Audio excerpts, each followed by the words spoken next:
Ang ubang mga lalaki, madiscourage sila kay babae ko no, bitay na kay tutoy, abot nas abdo dapit.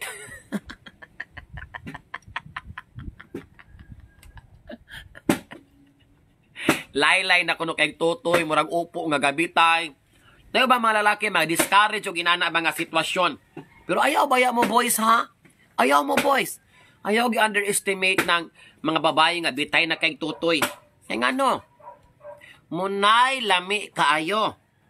Labi na sa mga babae kay, di na hassle. Maka-multitask ka.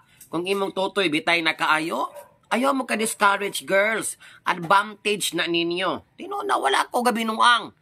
Kaning ako diri kinasing-kasing ning ako nga tambag kay daghan mang ma-discourage. Mawad-an bagana.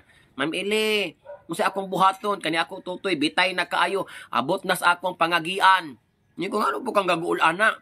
Siya kay lain na kailang taon Ma'am Ili di naganahan akong bana. Ni ko ayaw ka discourage dahil. Kung dili gali ganahan imong bana, advantage na nimo. Kay kung bitay ka og tutoy, abot na sa imong internal organs, dako nag-ikatabang nimo kay maka-multitask na ka. Ingon siya nga, unsa pong pamaagi ang maka-multitask ko, Ma'am Ili? Uy, kasayon. Samtang nang laba ka, di ba, labhonon dire, nang laba ka, na kay bata, magpatutoy ka. Pwede naman imong waklion imong totoy, ibutang sa likod. O, totoy mo diha, bahalag, duha ka bukala, totoy mo diha. Nag-continuous ra ka sa imong laba. Advantage na, kamo magud-usahay inyong mga mindset, puro negativity. Inyong mga mindset, puro ba discouragement? Ari mo na ko kay tagaan tamog enlightenment.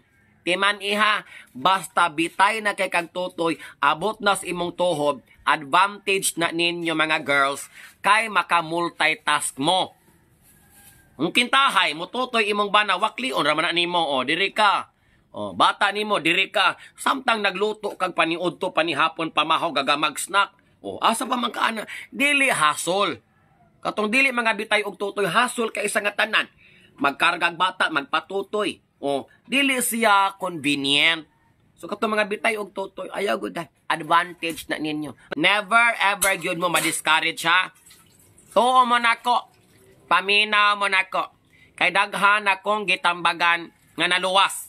Pero kalagmitan ni panaw.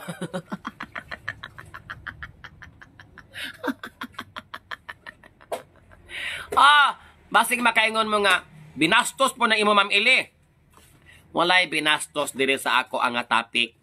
Ang ako, gi-always guna ko nag-promote kanang real talk, relatable, kanang nagpanghitabo gyud sa atong kinabuhi. Nganong mag-create man ko og topic nga full of fantasies. Di ba? Ay, pa-discourage dahil kay na. Laitan, gyud ako inyong mga palopyan shop.